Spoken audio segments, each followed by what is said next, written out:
Tim Hager. 2 scrubbing brushes. Another pint. Where's your money? Well, 2 chimneys.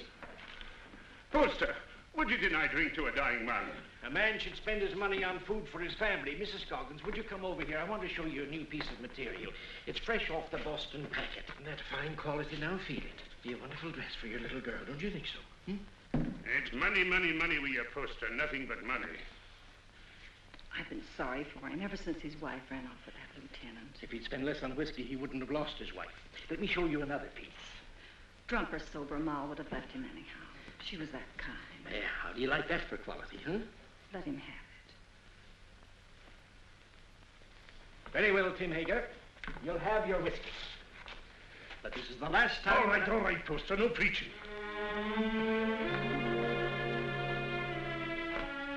It's his little girl I feel sorry for. Poor little Jenny Hager. Faster, faster! Can't you swim any faster?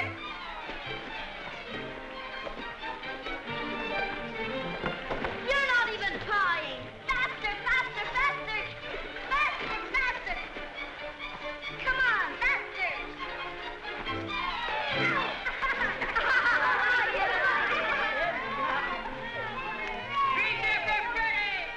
Jenny Hager, you made me lose! You always blame it on something. I hate losers.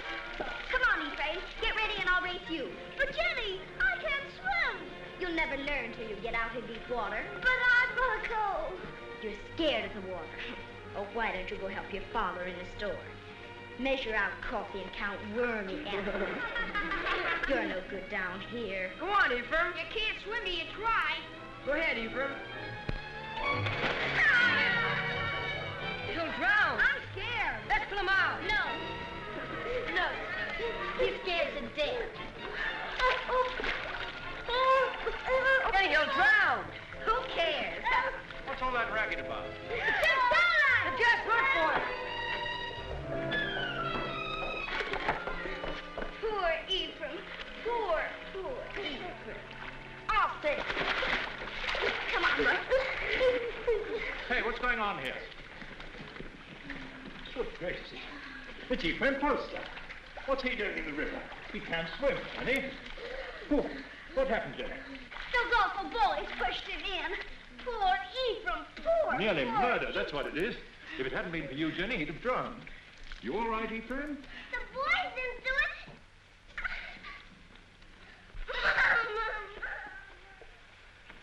There we are. Ah, Tim, just in time. Huh? This little girl of yours is just... Tim Hager. Stumbling drunk in the middle of the day. You ought to be looking after you, Jenny, not going from tavern to Jenny? tavern like... I've no wife to care for either of us now. It takes money to bring up a fine lass, Your Honor. You mean it takes money to keep yourself drunk? Papa, let Jenny come to boarding school with me. Would you like to come to boarding school with me, Jenny?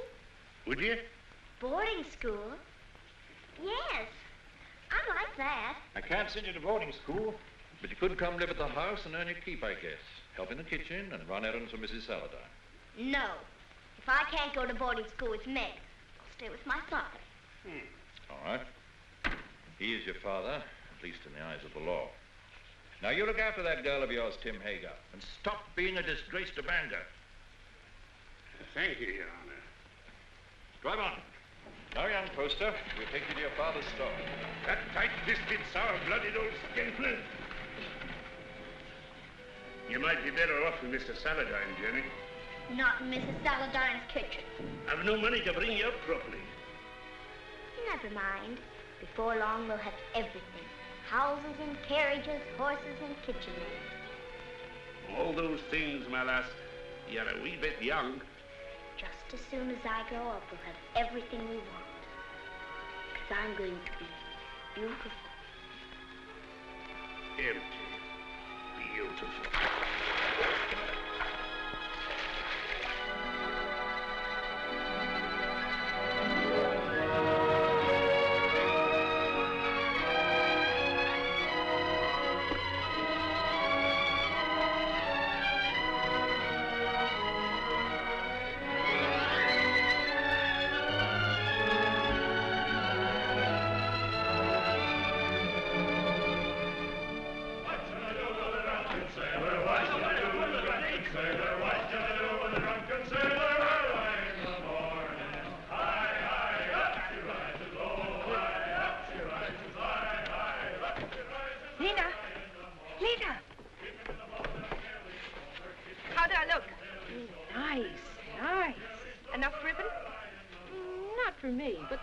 ladies have different ideas. Oh, get some more color in your cheeks. And bite your lips whenever no one's looking.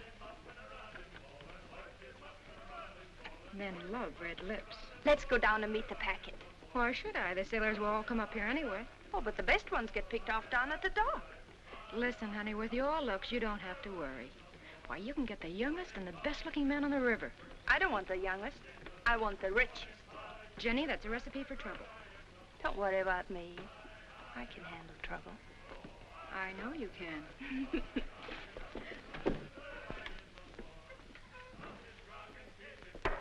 Whiskey. All right, Mr. Hager, but you needn't holler. Someone might hear you out in the street. Who, for instance? Jenny, for instance. Yeah.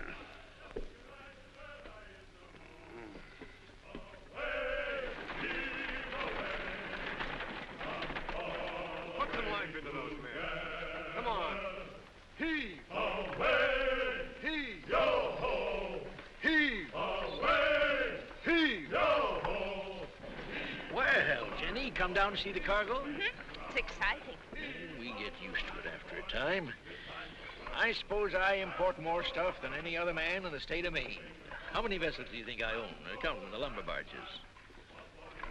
56. Who told you? Somebody?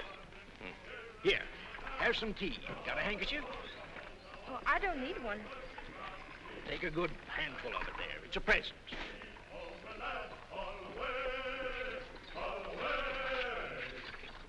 The work was hard and the voyage was long. The seas were high and the gales were strong. So heave ho, my lad, come on away together. The sails are set, our work is done. Yo ho! I thought I heard the skipper say, Lever, Johnny, lever, tomorrow you'll get your pay. Most people think it's easy to get to be a rich man. And believe me, it's hard. Why, when I first came to this town over 30 years ago, with nothing but a peddler's pack on my back, Hey, you! You! Get away from that girl! Hey, you! Wait!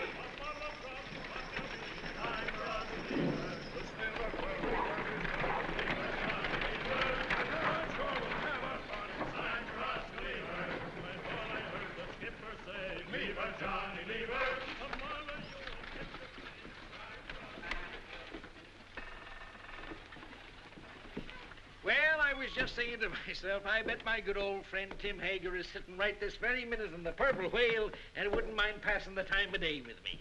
Lena, What do you want? a glass of whiskey for Mr. Hager. Sure. Go on, Tim, drink up. The next one's on me.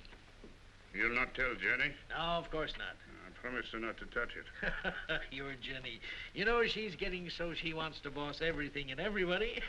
She's grown too beautiful for her own good. Why do you always wish to be talking about Jenny? Oh. I don't think I like why you always want to be talking about Jenny. Oh, now wait, Tim. Give him a rum and whiskey. We're not bringing him a Jenny. I know what you're up to. I? Oh, why, I'm just a dried-up old herring. She's too young and beautiful. So's your lad. And you sent him to Cambridge to keep him away from her. Ephraim? Why, he's too shy and scared of her. She's full of spirit. She's for somebody like that first mate. What first mate? Why, What first mate? why, Lewis. Why, first aboard the Gadfly. He's as handsome as the old Nick, that boy. When I saw him and your Jenny walking away just now, I said to myself, there's a youngster who knows his way about with the women. Where you going? Home.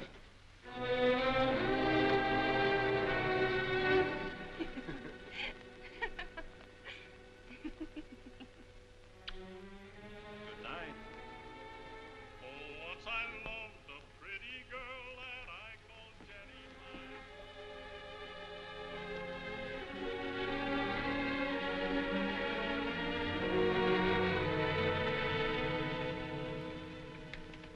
You're like your mother. A wanton. That's what you are. Just like your mother. You'd like to keep me here forever, wouldn't you? Well, you couldn't hold Mother and you won't hold me. Aye, but I will, Jenny. No. This isn't the life I was born for. Men like me. And it's the men who have the money in this world. When a proper man comes along. You take him walking in the dark and kill him, most likely. I know you don't want any man ever to look at me. But they do. You lead them on, Jenny. It's so easy for you to turn a man's head. Not with you at my elbow all the time. There have been dozens of proper men ready to take me out of this trap. But will you ever let me go?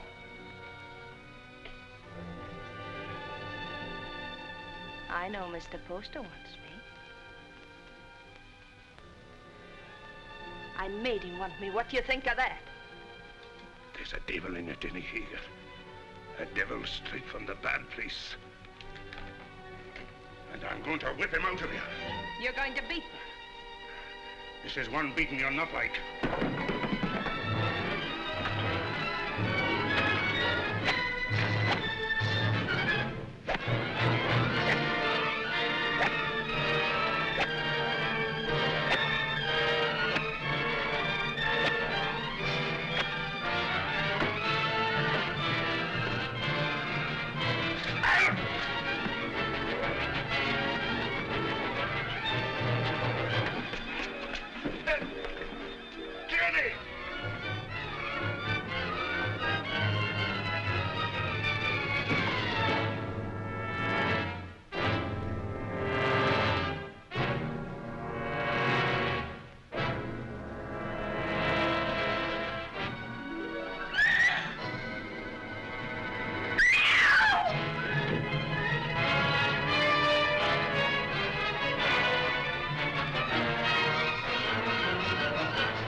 Don't let him in. Don't let him get me. He'll kill me, Mr. Poster. What is it, Jenny girl? Who's after you? Father took after me with a whip. Land of promise, Mr. Poster. Come help her, Mrs. Hollis. There now, Jenny. Don't worry. Everything's going to be all right. You bathe her and rub some butter on them bruises and put her in my bed. Oh, that Tim Hager, he ought to be birched. That would take 6 men to do it. He's big, Mrs. Hollis, but no bigger than righteousness. If the town don't birch him, he'll be birched by the Lord. You showed good sense, Jenny, in coming to me. I'll do this. You stay outside. Oh, there now. If you keep on crying, your face will be all swole up tomorrow. And that's no way for a pretty face to be. He held me with one hand so that I couldn't move. And then he beat me until I thought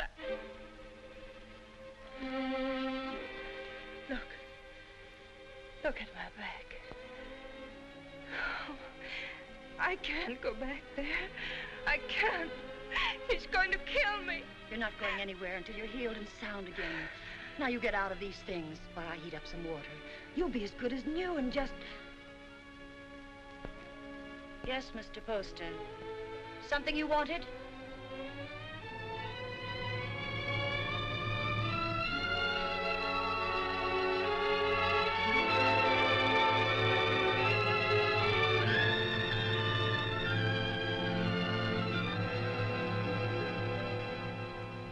Drove her out into the night like a dog that wouldn't obey. Reverend, it's the rum that does it. We ought to scourge every tavern keeper out of town and into the river. If I had my way... We ought to be deciding about the girl, Deacon Adams. There's been enough scourging for one night. One thing is decided. The girl mustn't go back to her father. No. Someone must take her in. I would, only my daughter Mary doesn't like the poor girl. Then she's not for your house, Reverend. Make a bad situation worse. I guess we could use her to clean and maybe help in the kitchen. But a young girl eats like a man. It's more than victuals, Deacon Adams. Your wife has all the understanding in her heart that a man could ask. But Jenny's of marriageable age. Yes, that's bad. And yet we can't turn her loose on the town's charity. She needs a home. Well, yours is fairly empty. Oh, no. leave me out of it. It wouldn't be suitable for me to take her into my house. I have no wife. You have a housekeeper, a very respectable woman. But she might leave me, and I not able to get another. We'd have a scandal in the town. Aye. No, marriage is the only answer. And the answer to that is a younger man. What about your son Ephraim? They used to be so much together. Ah, he's a schoolboy, frittering away his time at college. She needs a responsible man. Well, there must be someone. A pretty girl always has a lot of friends. What good are friends? Most of them no older than her. It's our duty to find her a good home, an honorable name, regardless of the man's age. And it should be somebody with money. And by that description, Mr. Poster, you've named yourself. Oh, no. She turned first of all to you, Isaiah. Besides, I know you're not a man to thrust a suffering lamb back into the wilderness. Maybe she won't have me. She'll marry you, Isaiah. She's a sensible girl. And in the meantime... Mary? Mary. Bring me one of your dresses. Anything, only not too expensive. I'd be good to you, Jenny, if you married me. Like a father. A good father. And he ought to know how with a son your age. You can go back to sleep now, Mrs. Hollis. You've done all you can for tonight. I'll make up Mr. Ephraim's bed for you, Mr. Poster. It ain't as warm there, but you'll be comfortable. Your father couldn't come after you, Jenny, if you married Mr. Poster. You'd be free. An intelligent girl thinks of the future when she chooses a husband. I could marry you to each other right now, Jenny. And you'd be a rich woman. It's for you to decide.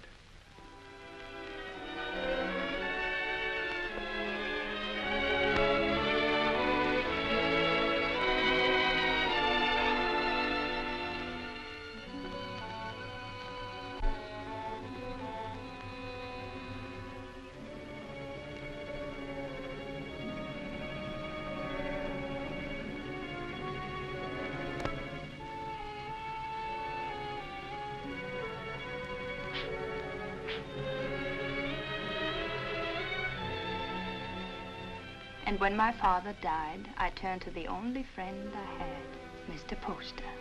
He was very kind, taking me into his home and giving you a nice young mother. Think of all that means, Ephraim. You must learn to say yes, ma'am, like a proper son, because I shall demand obedience and love. And if you refuse, my dear son, I shall punish you by not kissing you goodnight. Now, Ephraim, do come home and see what a fine parent I can be. I do think families should be close, don't you? Jenny. Why, Meg Saladine, come in. Oh, if you're busy, Jenny, I can... No, don't go away. I was just ordering something from Boston. Something to brighten up the house. How nice. Mr. Poster's a very lucky man. This has been a very lonely house for him. Oh, I'm going to make a lot of changes. Meg. Yes? Will you help me? Of course, Jenny, of course. The water glass always here. And the wine glass here. And, oh, Jenny, you'll have to get rings for the napkins. Now, the biggest plate here. Oh, money changes everything. All I ever needed before was a knife and a spoon. But you want to be a lady. Give dinner parties and entertain your husband's friends. I'm sure Cleopatra never bothered about napkin rings. She didn't live in Bangor. Oh, that wouldn't have stopped her. It wasn't by knowing how to set a table that Cleopatra got along. Oh, Jenny. Every time I say something true about men and women, you say Jenny. Why does a proper lady have to be embarrassed about plain talk? It isn't honest, and it makes old maids. Doesn't anyone here care about church? Judge Saladine and Mr. Poster are waiting outside, and I'm in the ladies' choir. Didn't apply to me, that remark about old maids. I've already met my very special gentleman. He's not anyone in Bangor. His name's John Everett. He's Wood's boss for your husband. And he's a very educated man. Is he young? A little older than I am. Good looking? He's beautiful.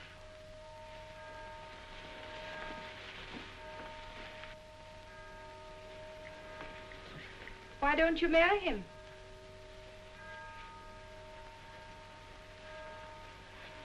He won't. He has no money. Oh, that's nonsense. Does he love you? Yes. And you love him? Then make him marry you.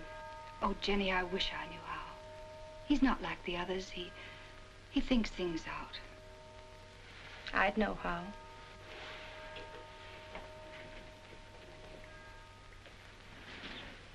I wouldn't give him a chance to think.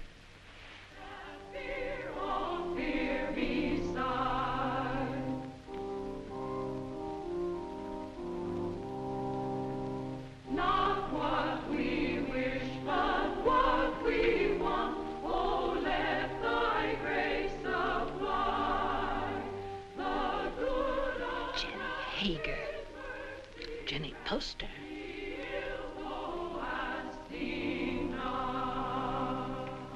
Before me sit the wealthiest families in Bangor.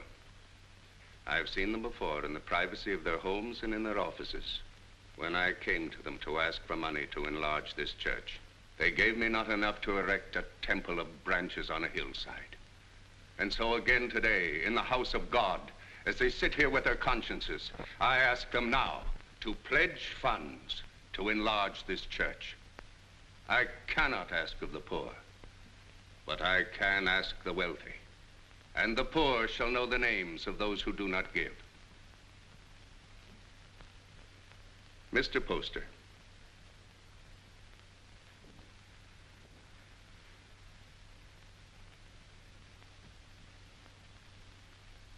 Judge Saladine.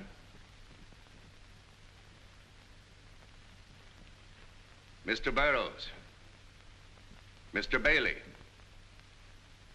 Mr. Clayton. This is intolerable. If you have no feeling for your fellow men, at least take some interest in the welfare of your own children. Grog shops and low houses cover every inch of our waterfront. Our wealth is poured into Devil's Half-Acre. And our young men, your sons, have nowhere else to go. Give me a bigger church, and I'll keep them here. Will no one pledge to the church more than just enough to save his face? Mr. and Mrs. Isaiah Poster will contribute $1,000.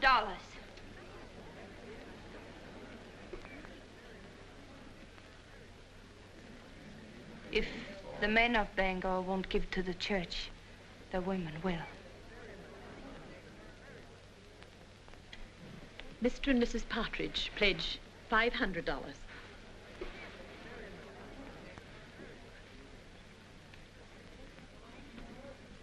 Judge Saladine will pledge $1,000. Jenny, I want you to go on working for the church. A church can endure only upon deeds and not lip service. I'd say her lips had done you enough service. $1,000. If you think I've so much money, you ought to... Stop it, Isaiah. You're the luckiest man in Bangor. Oh, Mrs. Poster, I'm so glad to see the younger members taking an interest in the church, and I must apologize for not calling on you directly after you were married. That was a wonderful contribution, Jenny. He's a wonderful husband to let me make it. Good morning. Good day, Reverend. Good day, Reverend. Good morning. Good Good morning. Good morning.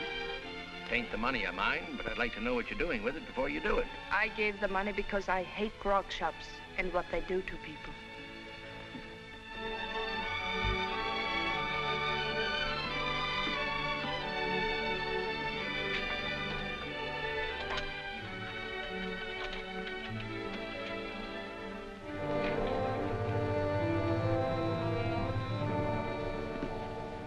How are you, Father? Hello, Mother. My name's still Jenny.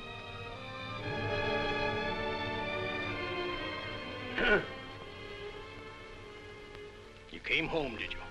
I thought you'd be on your way to England by now. Oh, England is full of architects. I knew you'd come home. Isaiah told me he sent you money to travel for a while, but I didn't think you would. I came close to it. I didn't know whether to mind your letter or mind his and go away. It's easy to see which one you thought more of. Now, why do we stand here? Let's go in around.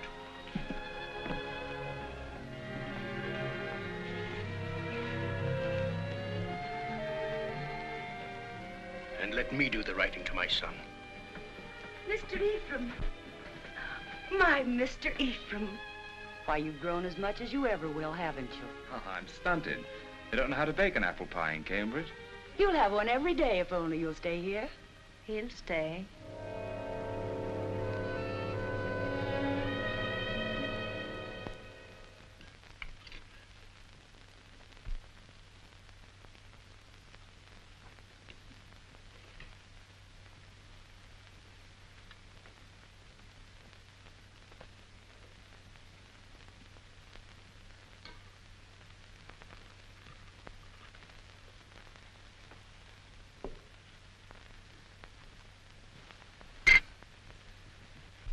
You'll find little to keep you in Bangor, Ephraim. After your fine ways in Cambridge, you'll be hard to please in this town. I thought I'd come home and go to work, sir. Work? Yes. What's your time worth to anybody? What did you ever do but waste it? It wasn't wasted. He's an architect. And a good one, too. How do you know? The same way you know he ain't. You heed my advice and you'll go someplace more suitable to a gentleman. Bangor's a boom town. Loud, rough, growing faster than law and order. Takes a strong, stubborn man to make his way here. We need gentlemen, too. For what?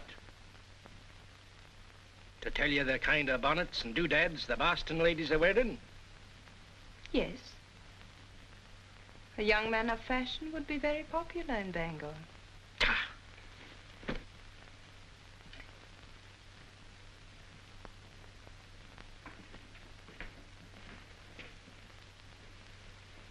I'll join you later. Well? Yes, Father. But you said yourself that Bangor was a boom town. Fortunes are made every day. Rich people will want fine houses. No fool in this town would waste his money on you. You heed what I said in my letter. Travel a bit. What makes you so angry with me? All I did was to come home.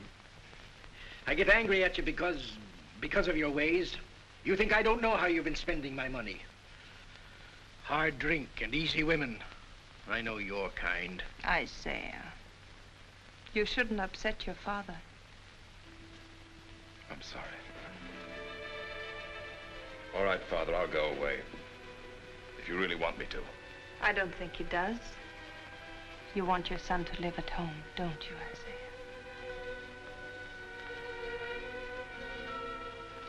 I've got a headache from all this talk. I'll lock up. It's time we all got some sleep.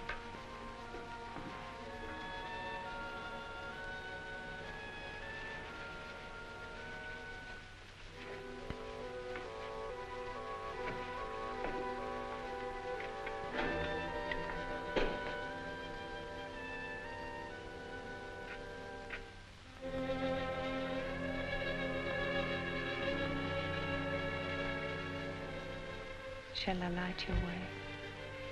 Thank you.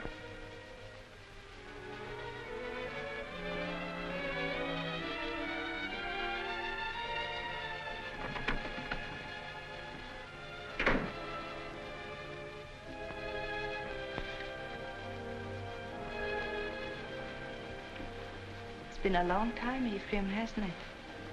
A long time, a lot of changes. Did you really like that kind of woman? That kind he spoke about? I'd rather not talk about it, Jenny.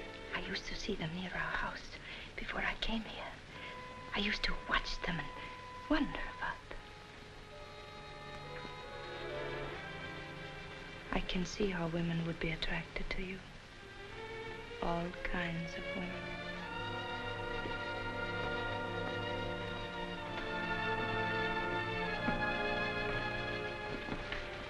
Good night, Ephraim.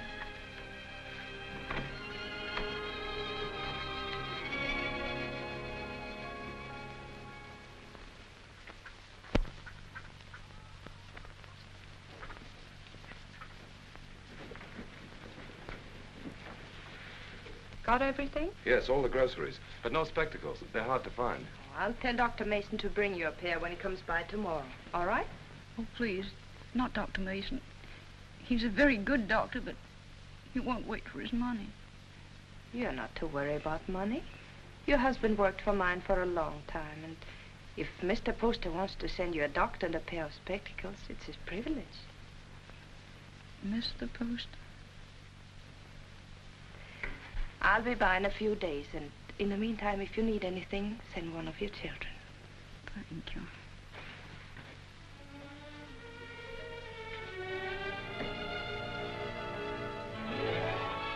That's the way to hold your place in the town, Ephraim.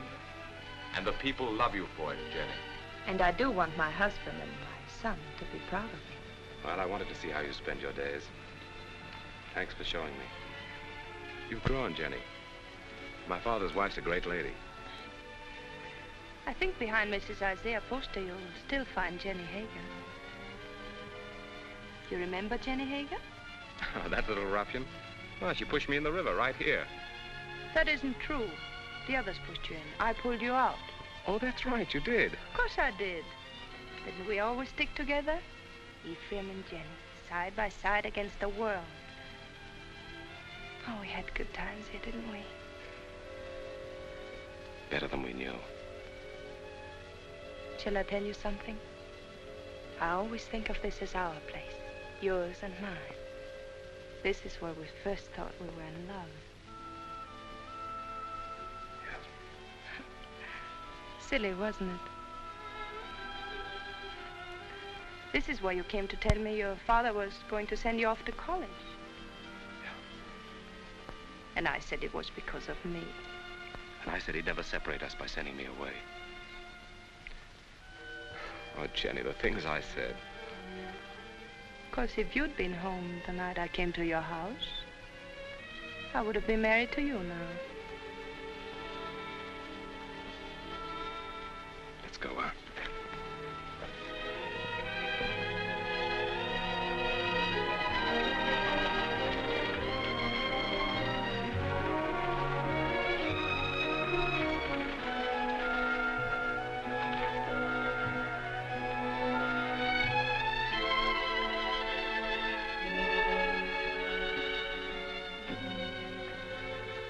Come into the store and wait on me the way you used to. Another time, Jenny. I want to go up and talk to Father.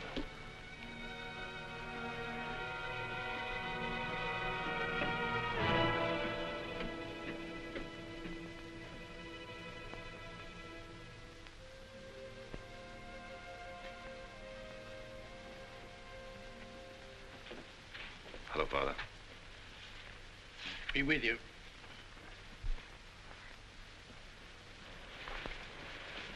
What you been doing all day? Oh, driving Jenny around. Mighty popular in Bangor, isn't she? She does a lot of good. Spends a lot of money, you mean? If you really minded, you could put a stop to it. You're very happy with her, aren't you? Yes. Father, I'm going to take your advice. Bangor's no place for me.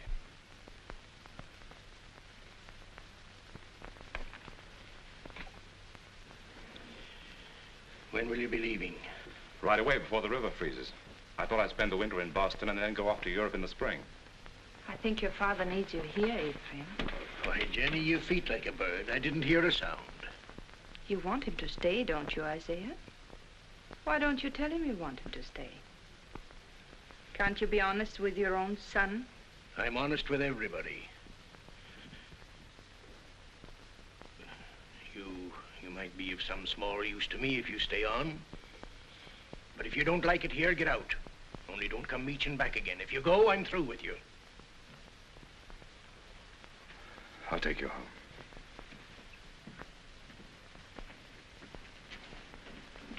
Don't work too hard, Isaiah.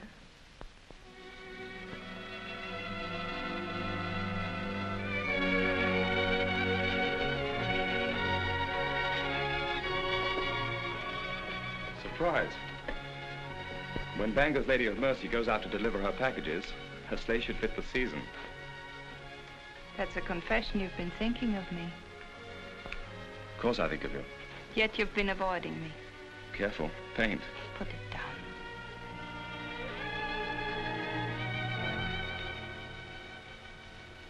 You leave the house early and you come home late. You never walk into a room where I am unless someone else is there. Why? Jenny, we shouldn't be standing out here like this. We might just as well be out on Main Street. Anyone could pass by. They wouldn't think anything wrong of it. You wouldn't. If you weren't thinking of me as you do. Jenny, you're married to my father. And his son loves me. He's been so good to both of us. His son has always loved me. I should have gone away. But you couldn't. Because you love me. Yes, yes, I've loved you since before I knew the meaning of the word. The day I came home, the time you kissed me. The moment I said I'd stay here, I've loved you and loved you and loved you. Jenny! Jenny!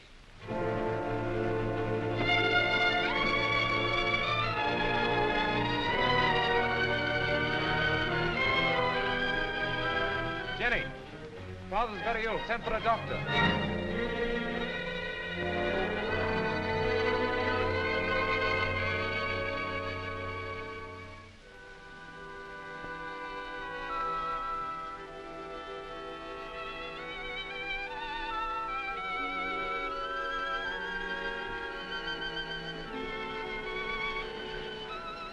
Jenny. Yes, Isaiah, I'm here.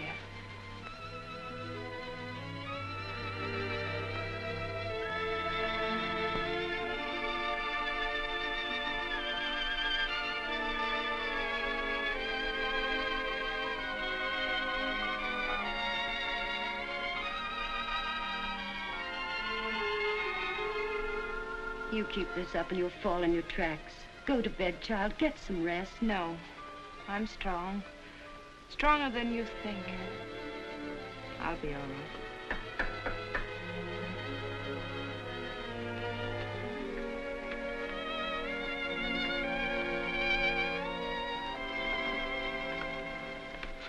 How is he? Just the same, sir. Is there any possibility of speaking with him, Jenny? There's trouble in town. Dr. Mason says warm weather might bring him around. But that's a long way off. We're at our wits' end. There are too many people in town, too much idleness. Did you hear the shooting last night?